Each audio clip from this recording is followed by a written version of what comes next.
Okay. Bismillah ar-Rahman ar-Rahim. Assalamu alaikum rahmatullahi wa barakatuh. Everybody, we're back. Continuing our conversation on Islam and the Blackamerican. Where we left off was I began to make the move into speaking about the Nation of Islam in the 1950s, the introduction of Master Farah Muhammad, the legacy of the Honorable Elijah Muhammad, and the building of the Nation of Islam. Now, I think people need to also understand as a premise the larger scope that I said, this movement of Black Islam had been building. And what happens when you build in different spaces is that it congeals a certain type of consciousness. And I also tell people, don't believe that this religion in the African American community was somehow just protest religion, or it was revolutionary religion. What it was it was evolving religion. The more you know, the better you can do. It's probably a good way to look at it. And the fundamentals that happen at this point in time, which I think is really, really important, is the fact that people have come to the point in the 50s, in the 40s, in the 50s, into the 60s, is that there's a conscious effort about building community. And when I say building community, I just don't mean, hey, we have a community of Muslims, we have a mosque, or things like that. What I'm talking about is the fact that there are expectations within the community: commerce, religious institutions, education, social outlets, and I want to say not so much political activism, but actually looking at the political aspect that affects your community, if that makes sense. We have this conundrum sometimes that we think, oh, can I be religious and political at the same time? Well, at this point in time, religion was politics, largely because you didn't have the right to vote. So just like the Black church at the same time, Islam and America and the Black American communities begins to take on this space. It has a social presence that, can't be ignored. And everyone knows the legacy about the Nation of Islam, Master Farah Muhammad, the evolution of the Honorable Elijah Muhammad. What I do take, I want to take a minute to talk about is the very, very important aspect of Black Muslim women at this point in time. I started right there. A lot of people don't understand that the evolution of the Nation of Islam has a speed bump. 1942, 1946, the Honorable Elijah Muhammad gets arrested and imprisoned. So you say, well, how does the religion carry on? His wife carries it on. And the women of the women of the Nation of Islam, along with the brothers, carried on. But this is my point, that they have a very, very prominent role in making sure that the religion continues. The idea of Elijah Muhammad going to prison is that he evokes what I want to say is legitimate creedal statements about Islam, about what we believe about Muslims. We can argue Akida again, but he has some fundamental creedal about hurting other people, about going to war with folks who, he talks about this religion of peace. In 1942, this whole idea to talk about religion of peace, his refusal to go to war, he's treated and imprisoned for sedition. His language as a religious entity, his language is interpreted here in the United States as insurrectionist language. Like he's trying to lead a revolt against the United States. I think it's very, very important because we're talking about this in the 40s. So the intelligence of being able to have an organization that survives that into the 60s, up to the 70s, is something that you don't want to overlook. But it speaks to the fact that they have, even at that time, they have a community. They have, sorry about it, I got to eat, I'm hungry. But they have a program of succession. They have a program of leadership that's inclusive of black women in a time when black women in the 40s were pretty much invisible. You didn't see them. And I will go even further to say that this particular brand of women of the early Nation of Islam is interesting because they step back. When I say step back, they have gender roles that they step back in. You know, we call it domestic roles. But it's strategic. It's strategic because, A, women didn't have a place anyway, so to put a woman out in a full-on leadership role could be dangerous. It's number one, could be counterproductive. But it's framed to make sure that the man understands his role. Early on, we're not too far, we're not even 100 years out of slavery. This is a very, very deliberate act to make sure that the role of family, particularly for the Muslim man, the black Muslim of the Nation of Islam, is that you have to protect the women, you have to protect your family. Again, it wasn't a novel idea, it was just not a popular idea going back when you start thinking about what families were. I said in the early part of the section, legitimate marriage, legal marriage for African Americans doesn't happen until sometime after slavery, and it was slave marriages. You know, you're talking about almost the 1880s before they're legitimately legal marriages. Here you have less than 100 years later, people taking that space and making, for lack of a better word, making foundational understanding or making foundational decisions about what family is supposed to be. Things like the MGT, you know, the Muslim girls training, something about teaching, quote unquote, women the aspect of, you know, the cooking and cleaning and things like that. At a glance, you go, oh, that's very chauvinistic and da-da-da-da. But most of them worked. There wasn't an idea of just, you know, they worked. They led households with this understanding. And so as you move into the 40s and the 50s, and the movement, particularly for Black Islam, is very prevalent in the prisons. And I was just talking to my brother right here. He asked me, why was it so important in the prisons? I'm like, well, in the prison system, you're introduced to the legal system at your worst self. And the legal system introduces themselves to you as their worst self. So there's nothing there. So here you are in prison, you say, well, how do I correct the situation? And over, you have a modality, if you will, that says, take a look at this religion. Take a look at this thing that says, wait a minute, as I said, alluded to earlier, are you going to buy into a system that fundamentally harms you?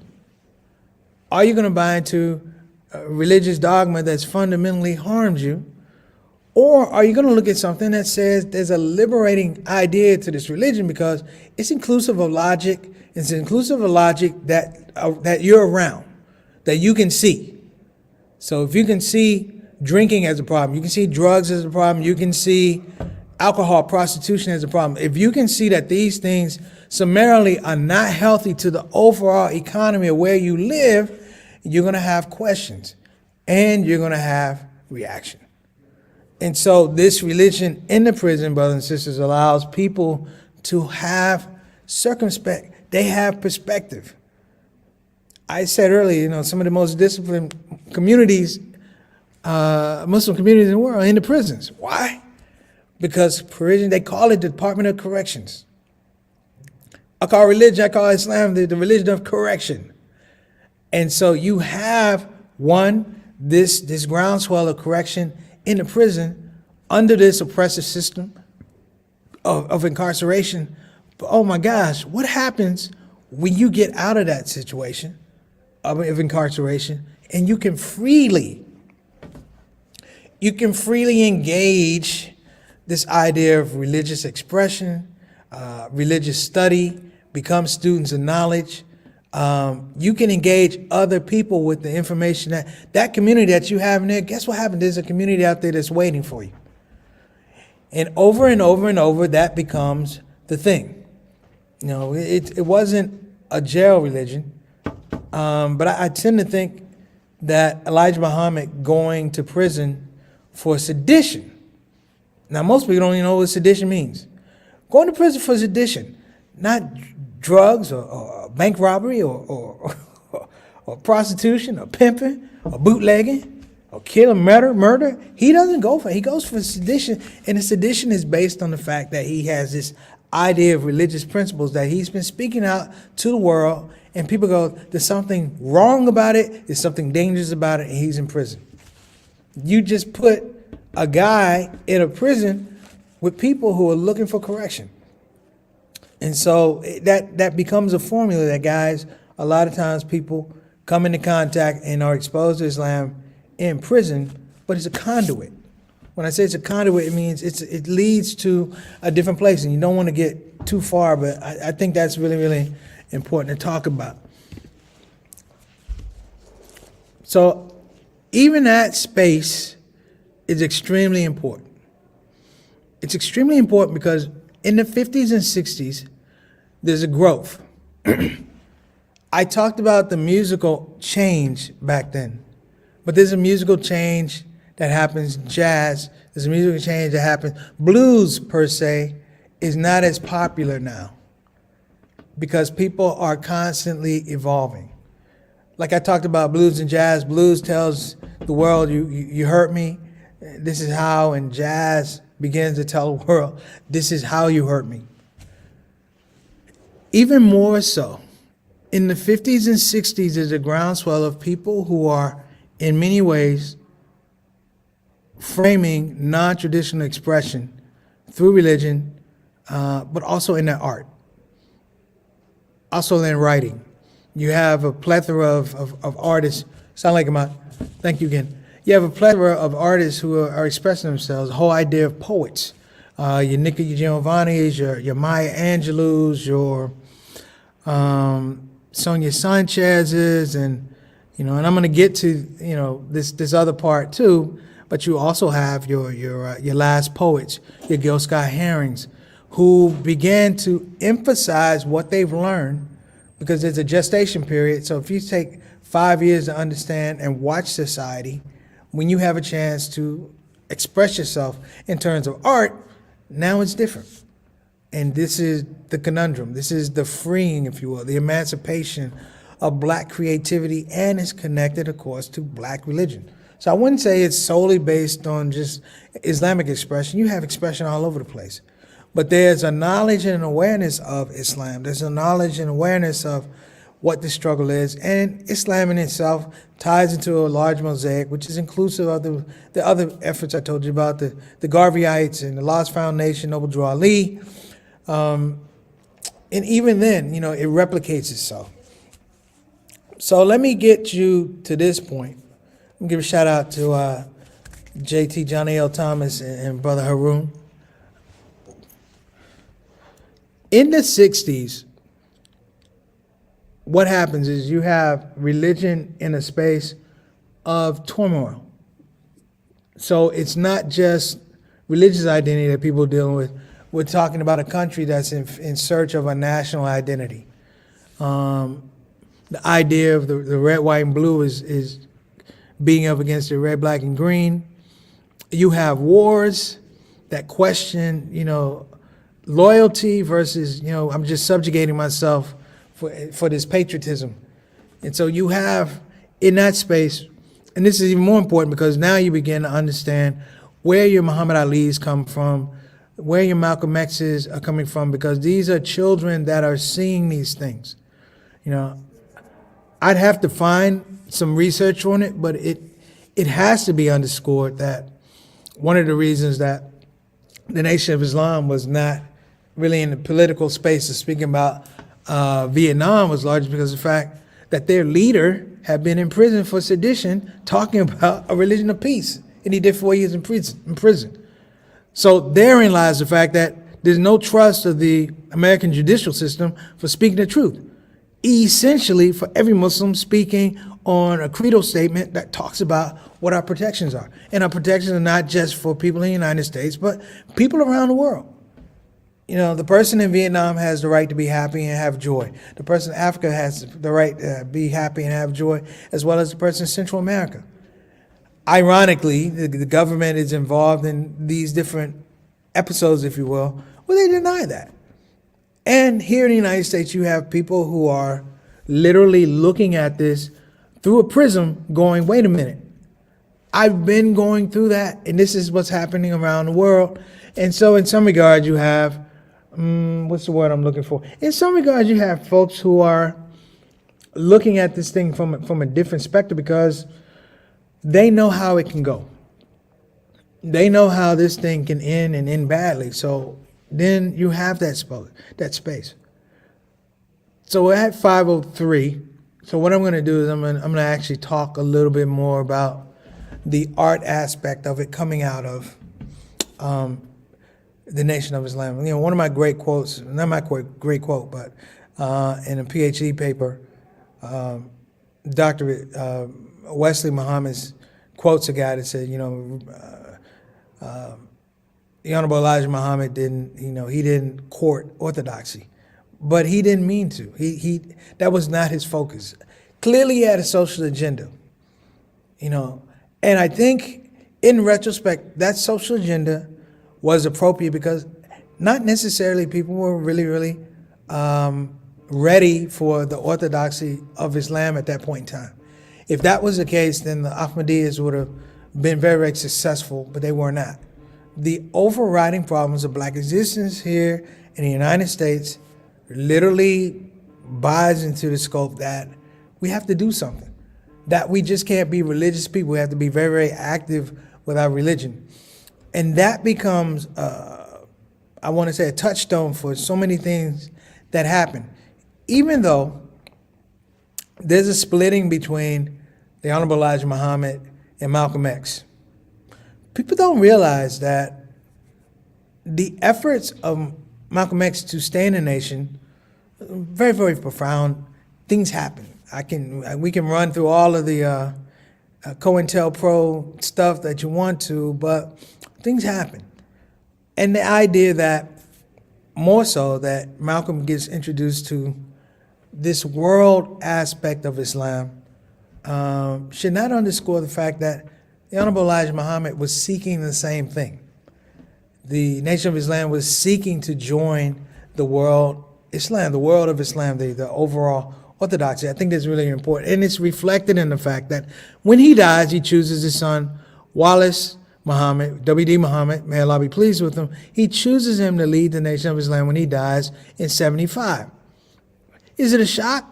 For a lot of people, it was a shock. Why? Wallace had been a person who had been put out of the Nation of Islam numerous times for doing what? Talking about orthodoxy. But I would submit this, that it was not a shock. Upon further review, I feel like I'm an NFL referee on a replay. Upon further review, Imam Warfdi Muhammad, at the time, Wallace Muhammad, was allowed to talk about orthodoxy within the scope of the Nation of Islam. There's a famous tape, if you will, and I've heard it. I had a DVD of it. I don't know where it is now. But there's a tape of Wallace Muhammad, Imam Warfdi Muhammad, I think in the 50s, maybe in the 50s, late 50s, where he's in a masjid, not a mosque, not a masjid. He was in a temple, Muslim temple. And Muslim temple number 12 in Philadelphia. The person who introduces him is Malcolm X. And what is he doing? He's teaching Muslims how to pray in an orthodox way. So he literally spends an hour telling them about everything about Al-Fatiha, what it means, how you break it down, to rakats, to everything. And this is in the 50s. So what this boasts is, there was a level of sophistication that was already in play that the transition that happens in 75 is not a surprise. It's a surprise to people who are not in the inner circle. But the larger thing is it carries over. So this is the largest mass conversion of Muslims in America. It's African American Muslims going from the Nation of Islam to Orthodoxy. But here's the thing. It is not devoid of the fact that they are living still in an era of white supremacy. And living in an era of white supremacy, it does change the texture. Now, here's the other thing. In a relatively short period of time, just like the Nation of Islam going back to the 40s, up into the 70s, or Islam in general in the 20s going up to 75, it happens rather quickly. That you take guys who were ministers and they become imams. You know, there's all kind of records of imam training in the city of Houston, all over. One of the great people, Imam Donnell Valentine, he was very, very instrumental. Imam Yahya, Imam Qasim Ahmed, who was a foot soldier, he was responsible for teaching Arabic in the Muslim community, and he taught it till he died. But he taught Arabic, that people can have a relationship with the Quran based on Arabic language. Not English language, but Arabic language. So, you know, it points out to the fact that there was sophistication. I said earlier that it seemed like people felt like the religion of Islam was too nuanced for African Americans, and sometimes that Islam was found in prison. It wasn't found in prison. It grew in prison, but it wasn't founded in prison. And when you begin to understand that, there's a much bigger scope of what it means for Islam in Black America. As Dr. Jackson said, and I will reiterate, Black Islam in America is based upon the realities of race. The realities of race.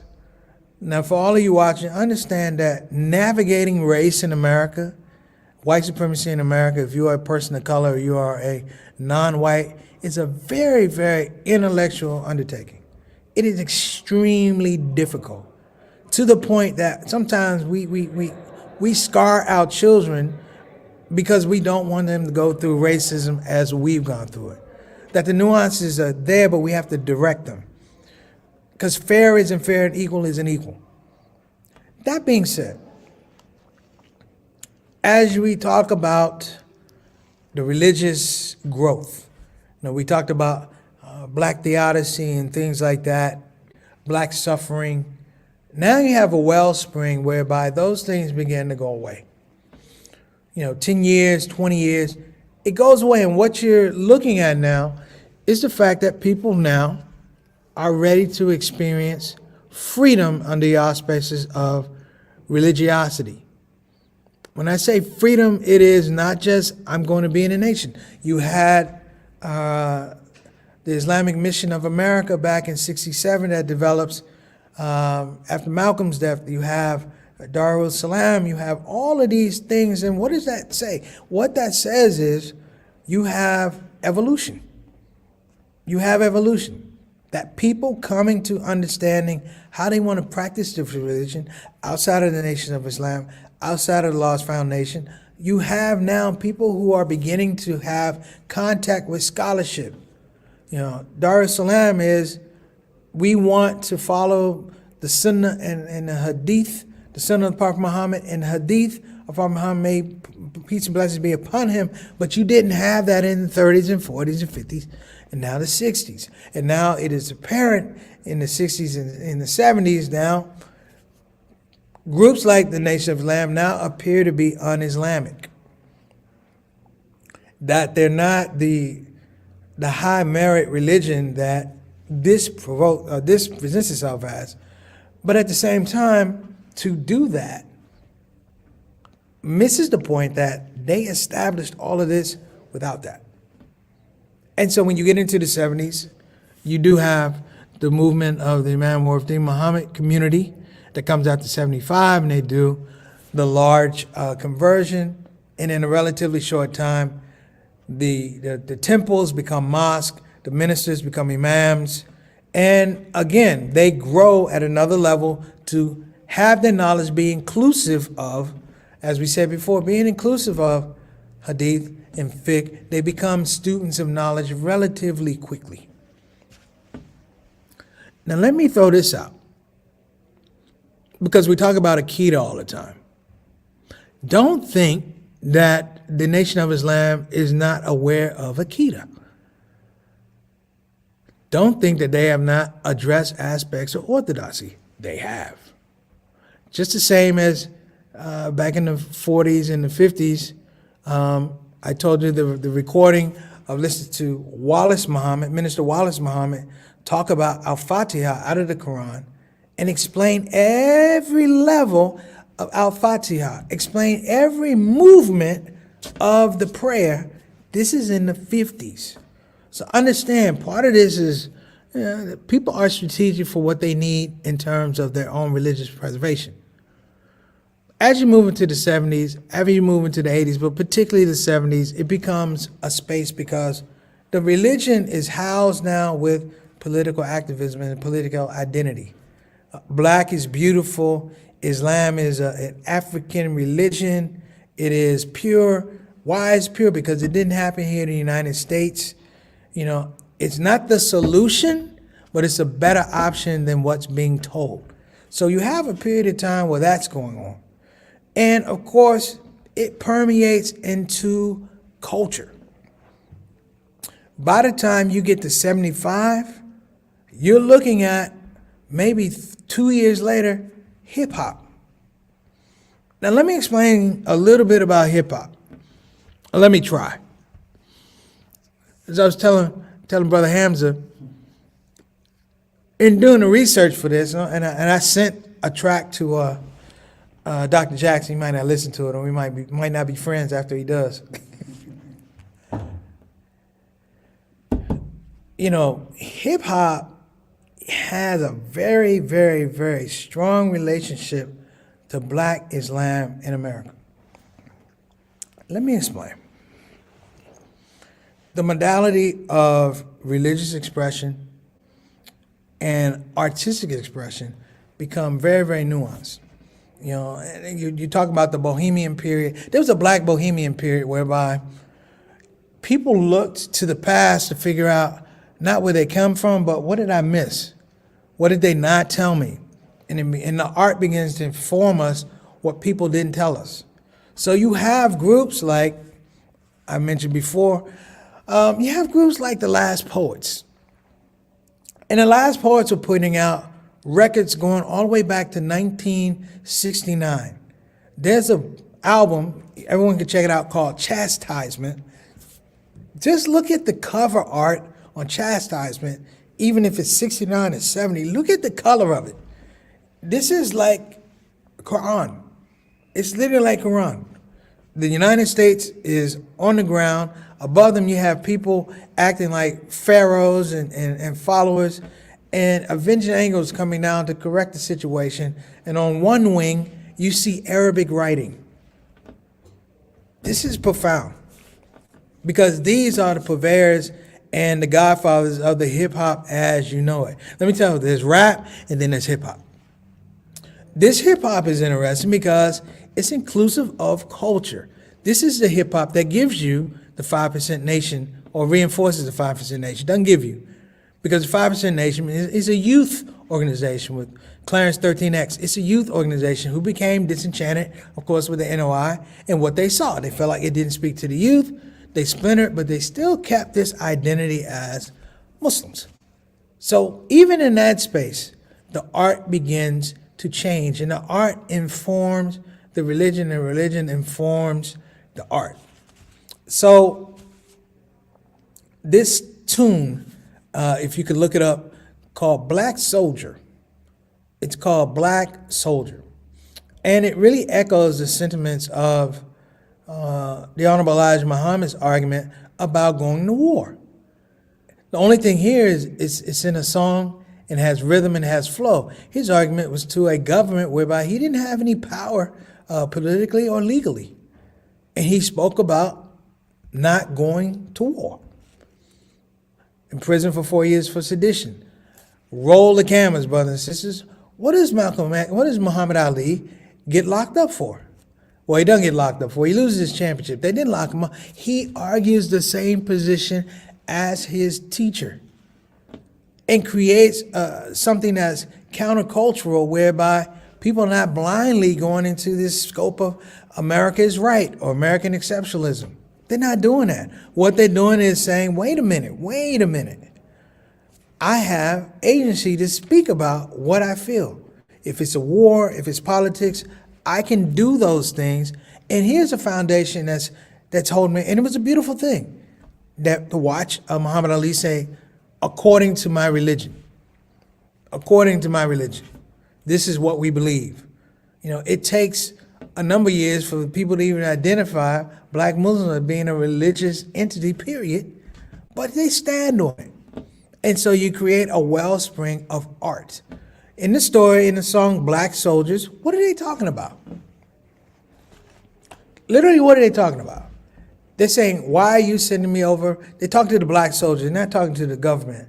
Black soldier, why are you going over to Vietnam to do to those folks what people are doing to us right here? You are a policing action. We deal with police right here. How are you going to fight as a policing action? You won't fight as a policing action over here. This is 69. This is 69. This is revolutionary. This is Islam. This is Quran. We're talking about in the 60s. It's before the split. So you can tell, brothers and sisters, that there's a very, very rich and vibrant tradition. And it lines up perfectly, to me, it lines up perfectly with the beginning of hip hop. Because the beginning of hip hop is not, it is not, I say the hip hop, the hippie to the hip hop. It wasn't party rap. It was these guys. It was the Syl Johnsons. Is it because I'm black? Asking these fundamental questions. And I think the other thing is there's a bit of a renaissance that comes out of the 60s. If you watch the James Brown of the 50s and the James Brown of the 60s, the James Brown who has the heavy processed conch hair, and by the time he gets to the 70s, he got the fro, he's super bad, and he's Godfather #1. We identify with that. We identify with that. You know what you never heard about? I never heard Muslims do, black Muslims, I never heard them condemn James Brown. I never heard of them. They never condemned him. Why? One, because James Brown had a relationship and an affinity with black Muslims. They talked about business, building schools. Right? So he fell right into the scope of what they were talking about. The idea of building culture, but making sure that the culture could support itself. And I'm not going to go into the whole idea of, the mythology and things like that. That's not the point. There was a narrative that was put out, but I believe the narrative was necessary in the absence of actually having the full-on information. That, hey, because I can tell you right now, sometimes you can introduce aspects of Islam to people and they're just not ready. And if they're just not ready, you can ruin the opportunity for them to really learn this religion. But you have to have trust, you have to have faith that these people are going to do their investigation. They're going to learn this religion along their course. They're not going to be pushed, they're not going to be prodded, they're not going to be intimidated. They're going to come into it at the place and time that they're supposed to. Therein lies the fact that Islam and hip hop do the same thing. Islam and jazz do the same thing. If you understand the dopeness of Muslims in jazz, the two top jazz albums ever made, Miles Davis' Kind of Blue and John Coltrane, Love Supreme. John Coltrane, Love Supreme is a sonnet. Nobody ever done that before. It's a sonnet. It's in 4 parts. It's choral arrangement, but it's also spiritual identity. Acceptance, absolution, pray. All these things are part of what? The religious identity of Muslims. And for those who want to know, is John Coltrane Muslim? Let me tell you this. The original name of the album was not supposed to be Love Supreme. The name of the album was supposed to call Allah Supreme. It's supposed to be called Allah Supreme. But if you're going to take it to a record company that's probably Jewish, I don't think they're going to be happy. Therein, and if you listen to Love Supreme, you will hear the chant of Allah Supreme, Allah Supreme, Allah Supreme. So you're talking about one of the greatest preeminent jazz artists going, this is in my heart. And if, unfortunately, you don't have the albums anymore, but maybe you could look it up. If you read the liner notes, he's making dua. There's no other album at that time where they talk about the creator. They talk about existence. They talk about gratitude. They talk about my place in this universe. They talk about my responsibility to the universe overall. And he puts it in the music. It is one of the most transformative pieces of music that's ever come out. That's not gospel. That's not secular. This was popular music. It still is popular music. And I mean, I can't overstate it, and I can't understate it at the same time. I'm like, but I want to say that the intellectual positioning of music at that point in the 60s, you're talking about something that carries all the way through to your Sam Cookes, to your Sound of Philadelphia, Kenny Gamble. This carries all the way through to guys who are musical giants, but now they are, guess what, Muslim. And so the connection there should not be something that's lost. The connection is something that we should really, really embellish, because we begin to see that this music is extremely important because it leads us to what? Hip-hop.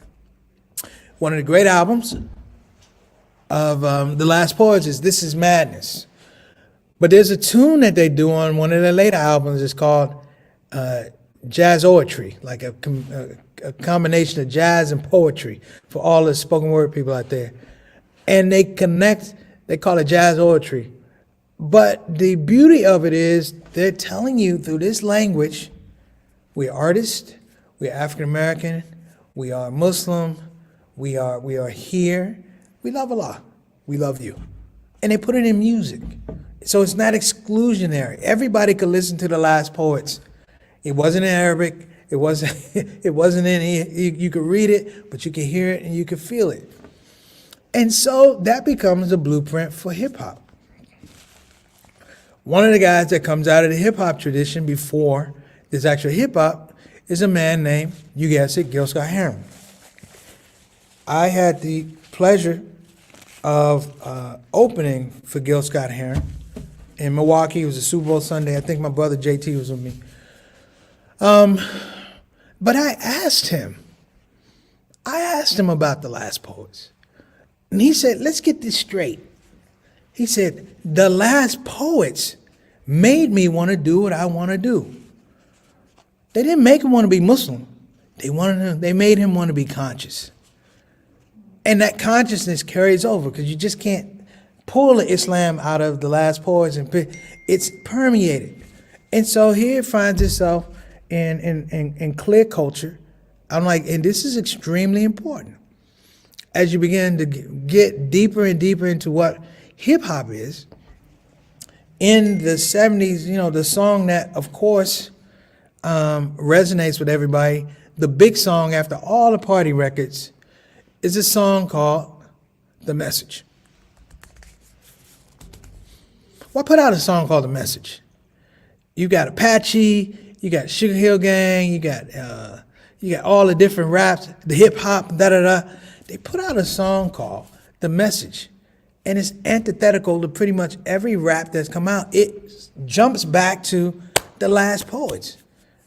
Duke Booty, that was the guy's name, and Melly Mel produced this song that cries back to almost what Islam was saying back in the 30s and 40s and 50s.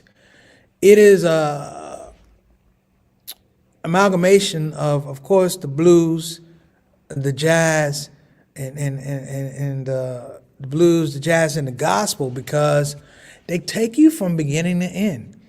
They tell you that I'm injured They tell you who injured you. They tell you why they're not going to stay injured.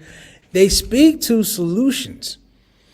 You know, when you listen to real hip hop, you can take KRS-One, you could take Public Enemy, you can take aspects of, heck, Biz Markie doing the Vapors.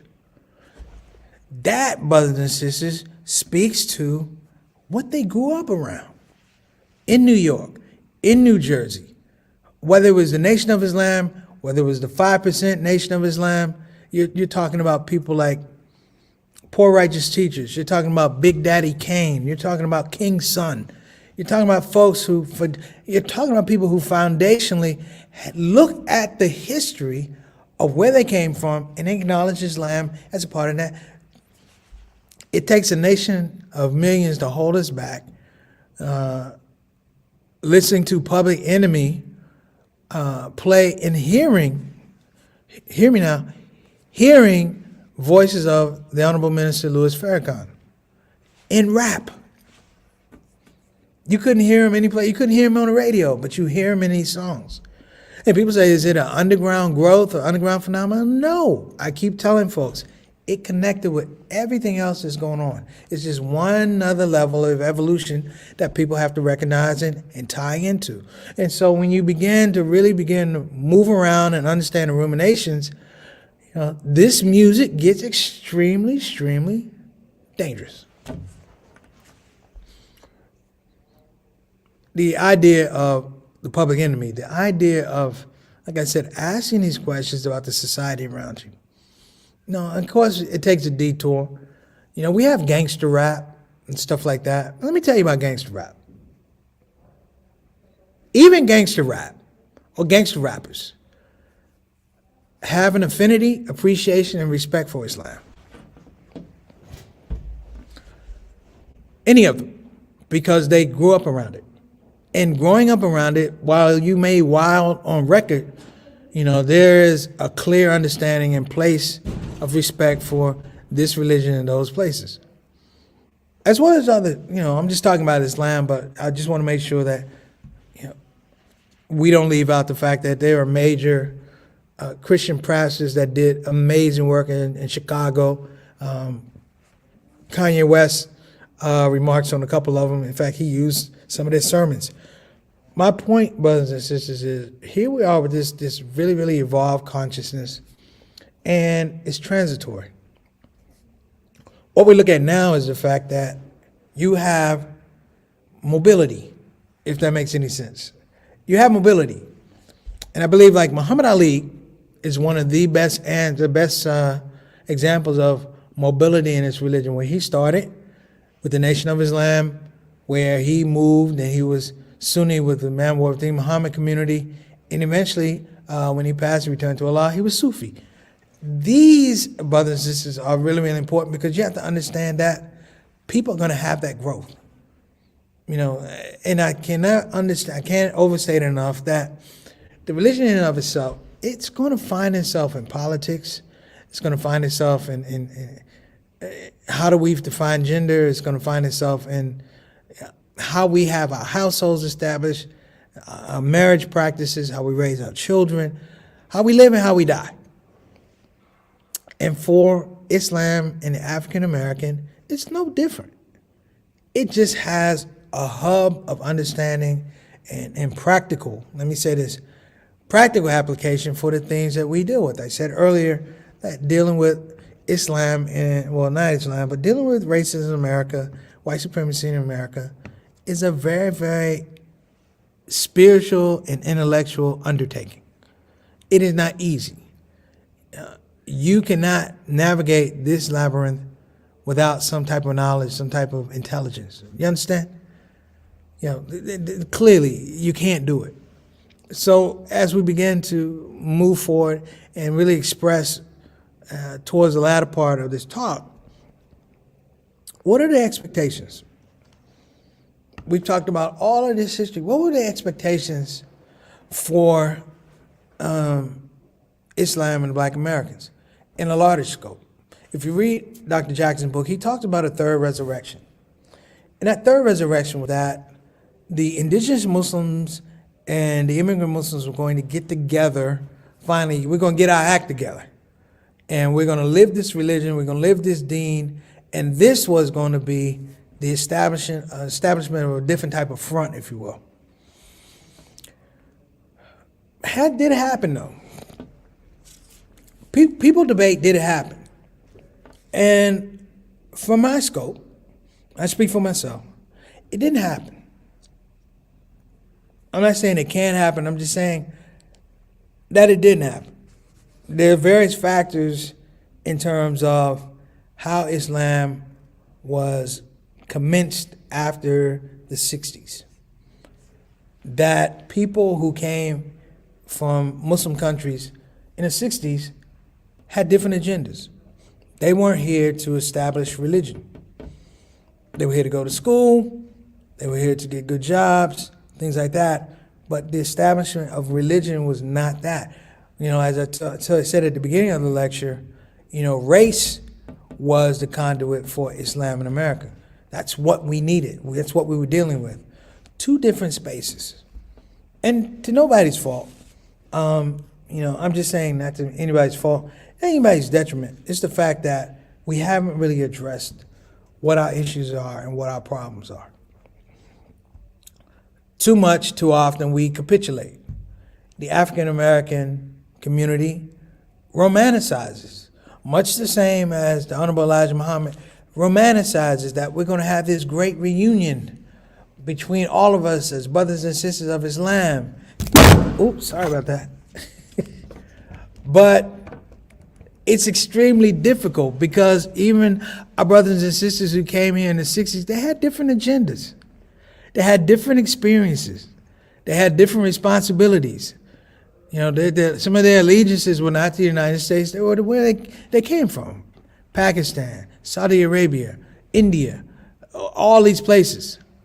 And so their allegiances were, and they weren't settlement. They weren't people who settled here necessarily. So it becomes difficult to understand what the black experience is if you're doing 4 years in college, 2 years in master's, and it doesn't encompass the fact that there's a whole legacy that you have to understand to get it right. And like I said, the African American community, we romanticize it. I read some of the notes that the Honorable Elijah Muhammad wrote to his brothers. He said, don't forget about us brothers over here in the Great White North. He's saying, don't forget about us, but it's saying, let's connect. Let's have a relationship. And overall, it didn't necessarily happen. I've got people walking in here like the police. This didn't necessarily happen. And then what happens is we have 9/11. Now, the issue about 9/11, brothers and sisters, is the fact that there's a call to order. There's a call to order. 9/11, and let's be honest, in large parts of the African American Muslim community, 9/11 was not about us. I'll say it. It was not about us. It was nothing that we had done as Muslims in our communities. This was a foreign act, if you will. And America was more than happy to say that it was a foreign act. But, again, there's that question, are we brothers and sisters, or are we not brothers and sisters? So the African American community comes and says, well, we're going to stand side by side with you. And what happens is, and this happens often, it's the fact that you can lose yourself. And what I mean when you can lose yourself is, too often the original argument about anti-black racism, anti-black Muslim racism, it becomes something different. Now, you don't have agency in the argument about Islam in America.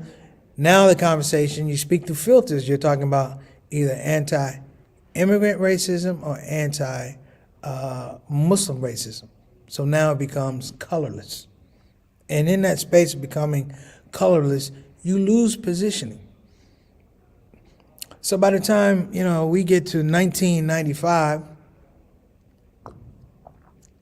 and we have the Million Man March, it's really, really interesting that certain people didn't want the march to happen. Now, I'll be honest that when Honorable Minister Louis Farrakhan said we need 1 million men. I didn't think it was going to be a march, and I would not be alone. There were a ton of people that we thought he was just talking. But then it becomes a challenge. And people make the mistake of believing, oh, this was led by the Nation of Islam. It was not. It was sparked, but you couldn't get 1 million Muslims, black Muslims, to come because you just didn't have 1 million black Muslims. But you can get 1 million black men to come who had a relationship with Islam, who had an identity with Islamic dogma, creedal statements, who had a willingness and an affinity to understand that somehow, someplace, this religion had a particular good in my community, in my life, and so on and so on and so on. So as you begin to really, really dig down and start thinking about that, I was like, it's important to historically, Dr. Jackson talking about Islam being written out of the history books. Find one history book in the state of Michigan, Texas, that talks about the Nation of Islam. Or better yet, forget Nation of Islam. Talks about the Million Man March. One of the most significant things that happened in the African American community. Where was it? It was more people than the March on Washington, but we don't see about it. It's almost a story of fiction. It's folklore that they all came. I'm like, but I was there. I know a lot of you brothers out there were there, but you understand what I'm saying when we go through this whole process. That Islam has a definite priming for a lot of the things that you see in terms of arts, education, even law. We began to get into the scope of law now. Now, and I say this in the most flattering ways, the civil rights organization, amazing. But the rights or the personification of life, liberty, and justice that comes through the Muslim filter, the Nation of Islam, on into the 70s is interesting because it's built upon the premise of, as the Honorable Elijah Muhammad would say, do for self. That's different. He can say do for self, but it's not do for self, it's duplicating do for self. That you put out people, individuals that understand the aspect of nation building. And people say, preach, what do you mean? Nation building in a space whereby you legitimately don't have a nation. That you have to, for lack of a better word, you have to build upon something that's not there. You have to establish something upon something that hasn't been fair, hasn't been productive, and you have to continue to do all of this stuff systemically, and I want to say even with the fact that you don't know what those fruits are going to bear. So I'm going to wrap up here. I know we're supposed to go to 6, but I know. Are we okay? Yeah. So, in my conclusion about Islam and Blackamerica, I would say that, there has to be a bit of a return to some of the scope, which ties in, and it's not racism or anything, it's logic. The Quran tells you, you don't go to places that are corrupted. You don't take advice from people who have been compromised, or laws that have been compromised. We do need to take that step back and begin to assess, what is healthy for us as a community. The African American community and the African American Muslim community needs to have that conversation too. So, those two brothers or those two sisters need to sit down and begin to talk about, hey man, this is important. We need to have a redress on this stuff. Because now, Islam is not new. Islam is a fundamental religion. It's a part of the larger expression of the Abrahamic faith tradition, but it's also the fact that we don't have the barriers. We do have the knowledge, and we can compare religious history without fear of compromising social history. We can speak about where these things line up. Now, we spent quite a bit of time talking about alignment. There's a certain type of alignment for correction. One of them is the releasing of the fact that I know everything. It's the releasing of the fact that I know everything that's going to happen. It's the scope that, listen, this discussion is supposed to carry us forward. Can I go back and bring things into a conversation I don't necessarily know about, or they're not necessarily valid to what I'm trying to do? Are they relevant? You know, the religion of Islam, like the religion of Judaism and the religion of Christianity, are religions that speak to relevancy. I'm not saying everybody has to be Muslim. I'm not saying that.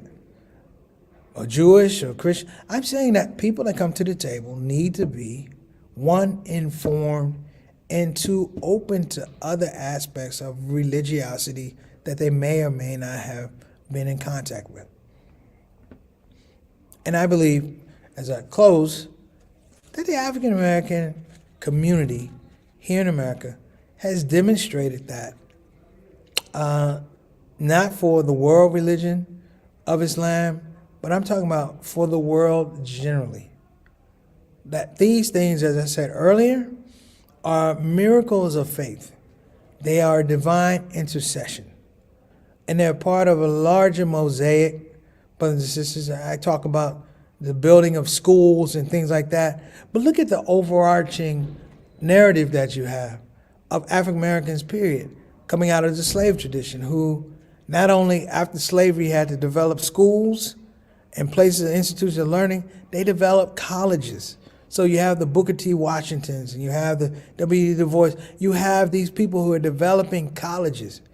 In fact, the very system of those colleges produces lawyers that understand constitutional law to argue against the Supreme Court about the injustices that are being done. And make no mistake, the relationship that comes with that space is tied heavily to Muslim identity. It's tied heavily to a Muslim culture that says, we're going to do it now. We're going to establish it now. You know, the 20-some Sister Claire Muhammad schools, they weren't worried about state accreditation. They were worried about the welfare and the education of their children and establishing a teaching modality, you know, and I didn't even get to talk about the hate that produced hate, which was fundamentally one of the biggest things that happened with the Nation of Islam, that introduced the world to the Nation of Islam, and people go, oh my gosh, it's these black people, they're very organized and they hate white people. No, that was, they don't teach hating white people 101. They teach, don't be fooled by this establishment. They teach logic. They teach, don't engage with people who don't like you. And definitely don't let them teach your children. They engage that kind of logic. And that's no different than anyone else. It's just that when they did the hate that produced hate, people got scared. And they got scared because, and shout out to Brother Malcolm, it was strategic. They knew what they were doing. And when they put those black faces on there was a group of people that was scared, but there were a group of people, African Americans, going, wait a minute, this exists? We can do this now? And then they started to make the connection.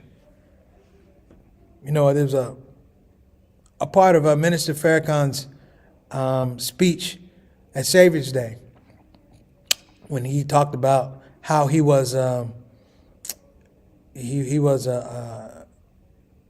singer, a calypso dancer, and all this type of stuff. He talked about these things, and he talked about the Honorable Elijah Muhammad telling him, will you put these things down and follow me? And he says he followed me. He wrote a book, he wrote a song based on something that Malcolm X wrote in a paper, Muhammad Speaks, white man's heaven is a black man's hell. And he talked about making that song, and ironically, that's the song that Muhammad Ali identifies with when he sees Captain Sonny down in Florida. And he goes, oh, you know the teachings. And from there, so, you know, this is a very nuanced thing. So, listen, I know we got like 13 minutes. Sister, if you don't mind, I'm going to go ahead and wrap up. That's okay. But I just want people to take away a couple things from this. Number one, that the religion of Islam and the Black American experience is not exclusive to Black Muslims. That's number one. It never has been. It's been discussed by as many non-Muslims as actual Muslims, if you think about it. To become a black Muslim, you had to be black to begin, meaning that there's a starting point and then you chose to engage. That's number one. Number two, there's still a compelling argument for African American Muslims and indigenous Muslims to get in a space and figure out what we want, not for Islam to mean to America, but what do we want it to mean to our community? Can we be, at one point in time, productive and insular in terms of dealing with our own folks? Can we stop engaging with people that don't like us? Can we stop engaging in the unhealthy aspects of society? And in some regards, now that we're all on the same page of Quran and Sunnah, and can we establish a society like they did back in the 40s and 50s when they didn't even have hadith and things like that? Can they do it? So I'm going to go ahead and let you guys go. This has been really, really well. I want to thank Bayan. Let me say a few things about Bayan before I go. Listen, first of all, thank you, Bayan, for having me. I am not Dr. Jackson, but part of what you heard is a lot of research and understanding that evolved as a part of being in Bayan. Literally, my degree was supposed to be in Islamic studies, Islamic leadership. Because I didn't have 2 years to learn Arabic, I decided to go to Islamic education, which is my natural background anyway. But it is the positing of these type of ideas that make Bayan an important aspect of my development. Like I said, I went from preacher Moss to teacher Moss. I hope you guys don't mind. But my point is, you know, I can still have these feelings. I can still have love for my black community, my black Muslim community, my NOI community, my non-black Muslim community. I can have a love because I've established a bedrock of how this thing works. And hopefully I can engage and help it work better. So that's it. Sister Bossman, you want me to X you out? You good? Sister Bossman's gonna say a few words and then we're gonna be done. You know I gotta say a few words, right? Assalamu alaikum. Thank you guys all again. You're low battery, by the way. But thank you guys very much for attending this online and for those who came in person as well. You can learn more about the topic that Preacher Moss has talked to us about by going to Bayan's platform where all these recorded classes are held. That is bayanondemand.org. Bayan, B-A-Y-A-N, ondemand.org. And from there you can sign up. It's only $10 a month, and those $10 are a donation to Bayan and the Muhammad Ali Scholarship recipients, by the way. The Muhammad Ali Scholarship recipients are those who are working in underserved communities. So if you are signing up for Bayan on Demand, you are assisting them as well. To learn more about Bayan itself, please go to bayanonline.org. That's B-A-Y-A-N online.org. And if you have any questions, there's a chat box there. Please reach out to us, and we would love to discuss what Bayan Islamic Graduate School is and any other questions you may have. And from there, so we'll wrap it up from there.